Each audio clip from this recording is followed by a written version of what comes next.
एक बार सिखों के 9वें गुरु श्री तेग बहादुर जी हर दिन की तरह दूर दूर से आए भक्तों से मिल रहे थे।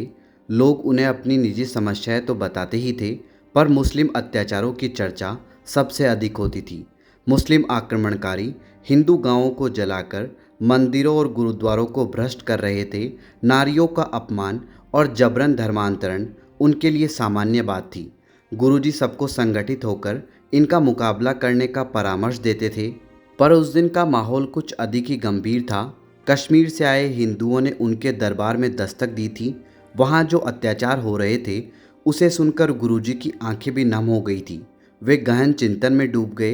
रात में उनके पुत्र गोविंद राय ने जब चिंता का कारण पूछा तो उन्होंने सारी बात बताकर कहा, लगता है कि अब किसी महापुरुष को धर्म के लिए बलिदान देना पड़ेगा, पर वह कौन हो यही मुझे समझ नहीं आ रहा है।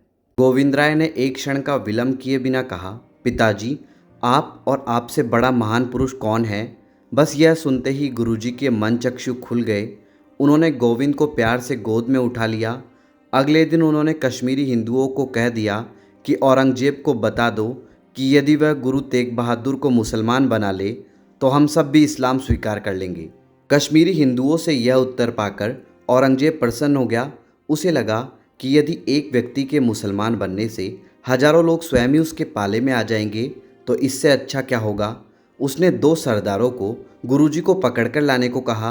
गुरुजी अपने 5 शिष्यों भाई मतीदास, भाई सतीदास, भाई दयाला, भाई चीमा और भाई उदा के साथ दिल्ली चल दिए। मार्ग में सब जगह हिंदुओं ने उनका भव्य स्वागत किया। इस पर औरंगजेब ने आगरा में उन्हें गिरफ्तार करा लिया। उन्हें ऐसे लोहे के पिंजरे में बंद कर दिया जिसके चारों ओर नुकीले किले हुआ करती थी। दिल्ली आकर गुरुजी ने औरंगजेब को सब धर्मावलंबियों के साथ समान व्यवहार करने को कहा, पर वह कहाँ मानने वाला था। उसने कोई चमत्कार दिखाने को कहा, पर गुरुजी ने इसे स्वीकार नहीं किया। इस पर उन्हें और उनके शिष्यों को शारीरिक तथा मानसिक रूप से खूब प्रताड़ित किया गया।